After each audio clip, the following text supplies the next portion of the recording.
अस्सलाम वालेकुम।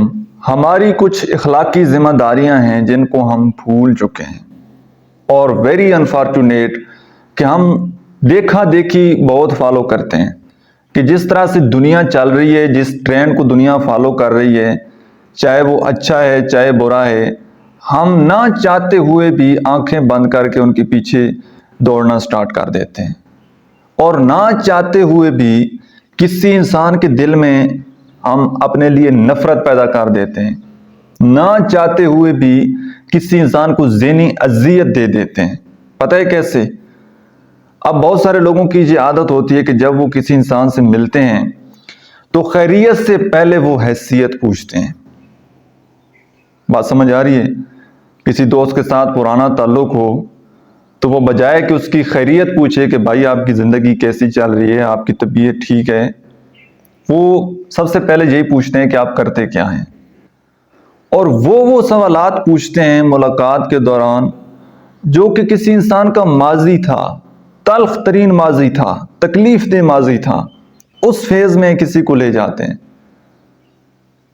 मसलन किसी आदमी की अगर डिवोर्स हुई है तो वो पूछते हैं कि जी आपका एक्स, उसकी मैरिज हो गई है, नहीं हुई, ठीक है। अगर कोई बंदा जॉबलेस है तो उससे पूछेंगे आपकी जॉब क्यों नहीं लग रही, आपका बिजनेस क्यों नहीं चल रहा, आप इतने मोटे क्यों हो गए हैं, आपकी शक्ल कैसी होती चली जा रही है। मतलब ऐसे ऐसे बारीक सवाल करेंगे कि दूसरे इंसान को वो मेंटली तौर पर मरीज बना देंगे। अगर एक आदमी अपने माजी से निकल आए हैं, मूव ऑन हो गया, तो वो दोबारा फिर याद करवा देते हैं। और उन लोगों को ये नहीं पता होता, उनको शायद ये लगता है कि हम इनसे मोहब्बत करते हैं और वो ताल्लुक जताने के लिए कि मुझे आपका पास्ट पता है, आप मेरे पुराने दोस्त हैं, मेरे पुराने जानने वाले हैं, तो वो पुरानी बातें याद करवा देते हैं।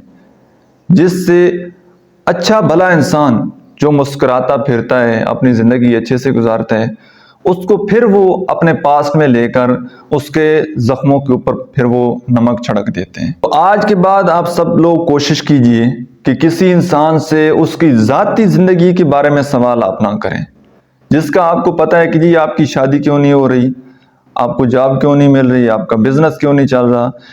आप देखें ना ज़रा, आपके माइंड में जैसे ये मैं बातें कर रहा हूँ, आपके माइंड में कुछ लोगों की तस्वीरें आएंगी, कुछ लोगों के चेहरे आएंगे। आपके कुलीग में हो सकते हैं, आपके कोई दोस्त हो सकते हैं कि वो जब भी मिलेंगे वो एक ही बात करेंगे। मसलन कोई आपका दोस्त होगा, आपका जानने वाला होगा, वो जब भी आपसे मिलेगा वो आपसे पूछेगा कि जी आप शादी क्यों नहीं कर रहे, ठीक है। कोई पूछेगा यार आपकी जॉब क्यों नहीं लग रही। आपको पहले से पता लग जाता है कि इस बंदे ने मेरे से ये क्वेश्चन करना है। कोई कहता है कि यार थोड़ा कम खाया करो, आप मोटे होते चले जा रहे हैं, कितनी बार आपको कहा है कि थोड़ा खाओ। आपको पता होता है कि यार ये बंदा जैसे ही मेरे साथ मुलाकात करेगा इसने मुझे ये ताना देना ही देना है।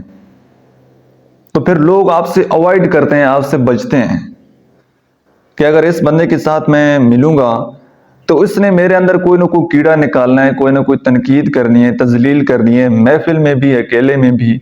तो फिर लोग आपसे दूर भागना शुरू हो जाते हैं। आपको पता है आजकल बर्दाश्त का मादा जो है ना वो बड़ा कम हो चुका है। अगर आपने किसी की कोई इस्लाह करनी है ना, किसी को कोई नसीहत देनी है, तो बड़े नाप तोल कर अल्फाज आप बयान करें ताकि अगले बंदे को कोई इनडायरेक्टली तरीके से बता देना, ताकि अगले बंदे को बात वो भी समझ आ जाए और उसको बुरा भी ना लगे। वो एक पंजाबी की मिसाल बनी हुई थी कि सांप भी मर जाए और लाठी वो भी बच जाए। तो इस तरह से सामने वाले इंसान को एडवाइस करें कि उसको बात समझ भी आ जाए और वो आपसे नाराज भी ना हो। एक अमूमन लोगों का ये रवैया बन जाता है कि वो जब भी किसी इंसान से मिलते हैं बजाय कि उसके बारे में बात करें, उसकी जिंदगी के बारे में बात करें, उसकी तबीयत के बारे में पूछें, वो उस इंसान से वो सवाल करते हैं, वो बातें पूछते हैं, वो काम करने को कहते हैं जिनको वो चेंज नहीं कर सकता। फॉर एग्जाम्पल यार आपका तो खानदान ऐसा है, आपकी तो फैमिली ऐसी है। अब फैमिली की चॉइस कोई हमारे इख्तियार में थी। आप जिस फैमिली में, जिस एनवायरनमेंट में आप पैदा हो गए, आप दुनिया के अमीर तरीन शख्स बन जाएं, آپ کے پاس علم آ جائے، حکمت آ جائے، پیسہ، شہرت، سب کچھ آ جائے، آپ اپنے پیرنٹس کو تو نہیں بدل سکتے. جن لوگوں کے ساتھ آپ کا بلڈ ریلیشن شپ بن گیا ہے آپ ان کو تو نہیں بدل سکتے. آپ اپنی شکل و صورت، اپنی فطرت وہ تو نہیں بدل سکتے.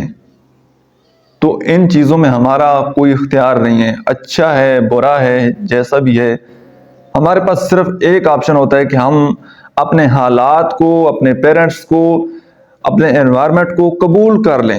جن چیزوں کو ہم بدل سکتے ہیں ان کو بدلنے کی تگ و دو کریں، کوشش کریں کہ ہم اپنے حالات کو بہتر کر پائیں. مثلا فائنینشلی اگر کوئی بندہ، اس کو بہت زیادہ مسائل آتے ہیں، بہت زیادہ پرابلم آتی ہیں، تو وہ کوشش کر کے، اسٹرگل کر کے، بزنس کر کے اپنے حالات کو تو بہتر کر سکتا ہے، لیکن اپنے رشتوں کو تو چینج نہیں کر سکتا. تو کسی انسان کو تانا دینا، کسی انسان کی تذلیل کرنا، یہ بہت بڑا گناہ ہے. ہمارے ہاں کیونکہ دوست ایسے ہوتے ہیں کہ وہ محفل میں بیٹھ کر اچھی طرح تذلیل کر کے، شکل و صورت کی، فیملی کی، اس کے بعد کہتے ہیں کہ جی یہ تو میرا بھائی ہے، یہ تو میری کسی بات کا برا نہیں مانتا.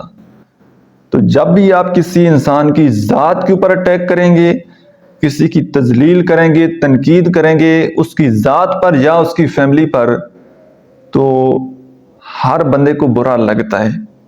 ٹھیک ہے، ہر انسان اگر اس کا کسی اپنے بلڈ ریلیشن شپ کے ساتھ کوئی مسئلہ، پریشانی آئے گی، تکلیف آئے گی، تو اس کے اندر ایک خون کشش کرے گا، وہ اپنی فیملی کی مدد کرے گا، اور وہ نہیں چاہے گا کہ کوئی انسان وہ اس کی فیملی کے بارے میں کوئی الٹی سیدھی بات کرے.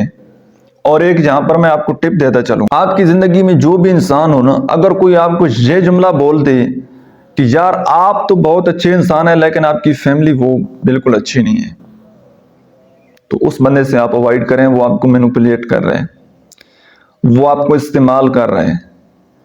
جب آپ کے پیرنٹس وہ اچھے نہیں ہیں تو آپ کہاں سے اچھا ہیں؟ آپ بھی تو انہی کی اولاد نہیں ہیں. تو اس کا مطلب ہے کہ وہ بندہ ایک مینوپولیٹر ہے، اور ایک ٹائم کے بعد آہستہ آہستہ وہ ایسی باتیں کرتے کرتے وہ آپ کو آپ کی فیملی کے خلاف کر دے گا، اور آپ کو ہی لگے گا. دیکھیں نا، ہر جگہ، ہر فیملی میں پرابلم تو ہوتی ہیں ریلیشن شپ میں. آپ کو لگے گا کہ یار یہ بندہ جو ہے یہ میرا بڑا مخلص ہے، اس کو میری سمجھ آتی ہے. آپ اس کے ساتھ اور اپنی فیملی کی باتیں شیئر کریں گے تو وہ کہے گا دیکھو میں نے آپ کو کہا تھا نا کہ آپ کی فیملی ایسی ہے. کرتے کرتے وہ آپ کو اپنے مقصد کے لیے استعمال کرے گا. مقصد اس کا کوئی بھی ہو سکتا ہے. تو ایسے لوگوں سے بچیں. اور آپ کا جتنا مرضی قریبی کوئی دوست ہو، آپ کا کوئی بھائی ہو دور کا، یا منہ بولا بھائی ہو، کسی کے ساتھ آپ اپنی فیملی کی باتیں شیئر نہ کریں. کیونکہ جس کو آپ اپنا دوست، اپنا رازدار سمجھ کر آج باتیں شیئر کر رہے ہیں، کل وہ آپ کا دشمن بھی بن سکتا ہے. اور پھر یہی دوست جو دشمن بنتے ہیں یہ بہت زیادہ خطرناک ہوتے ہیں، کیونکہ ان کو آپ کی ساری ویکنیسز کا، ساری کمزوریوں کا پتہ لگ جاتا ہے. ان کو پتہ لگتا ہے کہ آپ کے اندر یہ ویکنیس ہے، آپ کے اوپر مشکل وقت آئے گا تو کون آپ کے ساتھ کھڑا ہوگا، ان کو سب پتہ ہوتا ہے. تو پھر یہی اپنے مارنے والے ہوتے ہیں. تو ایسے لوگوں سے بچیں. اپنی مینٹل ہیلتھ کا، اپنی فیملی کی مینٹل ہیلتھ کا، اپنی فیملی کا وہ خاص طور پر خیال رکھیں. اگر کہیں پر کوئی ویکنیسز ہیں تو ان کو فل کرنے کی کوشش کریں. نہیں ہو سکتی تو ان کو ایز اٹ از قبول کر لیں. نفرت نہ کریں کسی سے. اگر کوئی بندہ ٹاکسک ہے فار ایگزامپل، تو اس کے لیے دعا کریں اور اس کو قبول کر لیں. گلا شکوہ کریں گے تو کوئی اس کا حل نہیں ہوگا. کسی کے سامنے اس کی تذلیل کرنے سے اس بندے کی فطرت چینج نہیں ہوگی. تو ایک ہی آپشن ہے، ایک قبول کر لیں، دوسرا اس بندے کے لیے دعا کریں. اللہ تعالیٰ آپ کو ہمیشہ خوش آباد رکھے. اپنی دعاؤں میں مجھے بھی یاد رکھیے گا. اللہ حافظ.